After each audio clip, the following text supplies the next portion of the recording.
Dobar dan svima. Danas otvaramo vrata jedne jako važne ustanove koja brine o našim najstarijim sugrađanima. Želimo vidjeti kako oni žive, što rade i kako se ovdje brinu o njima. Došli smo u Cvjetni dom za starije osobe, Cvjetni dom Šibenik. Što je Cvjetni dom? Ko živi ovdje? To je institucija, javna ustanova socijalne skrbi u kojoj se pruža potpuna i zdravstvena njega.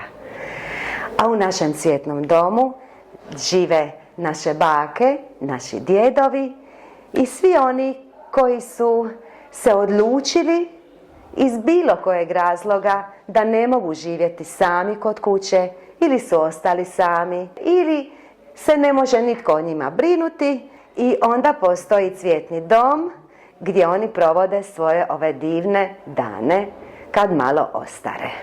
Što najviše brine obitelji kada traže dom za svoje? Najviše ih brine to jer je bol velika i rastanak je težak.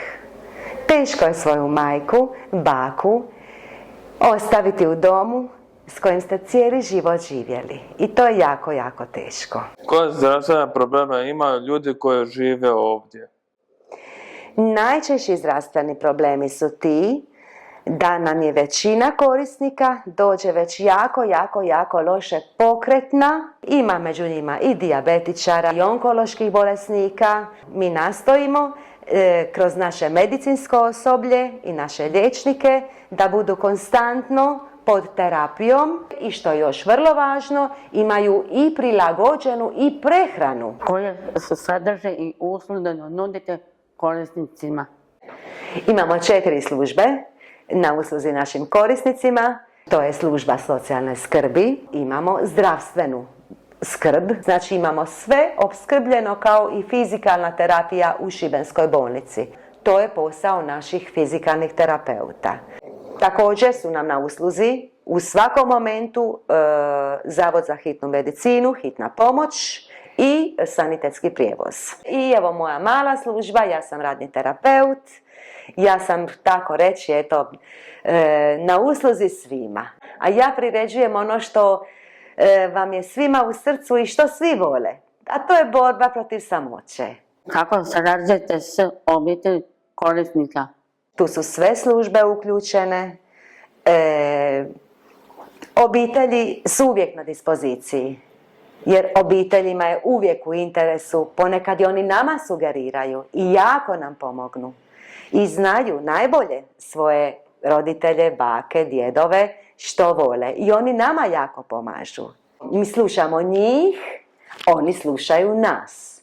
Kako se domovi čuvaju od bolesti koje se lako šire kao što je gripa? Cijepljenje protiv gripe, ali naravno uz pristanak korisnika i uz pristanak skrbnika, odnosno djece. Što biste rekli obiteljima koji razmišljaju da njihovi stariji članovi dođu živjeti ovdje? Dokle god je čovjek zdrav. Rekla bih da još budu u svojim domovima. Dom je najljepše mjesto na svijetu. Kako se stari ljudi osjećaju kad dođu u dom? Jesu li tužni jer su otišli od svoje obitelji? Oni koji su došli u dom narušenijeg zdravlja su tužni. Ali ta tuga prođe, brzo prođe.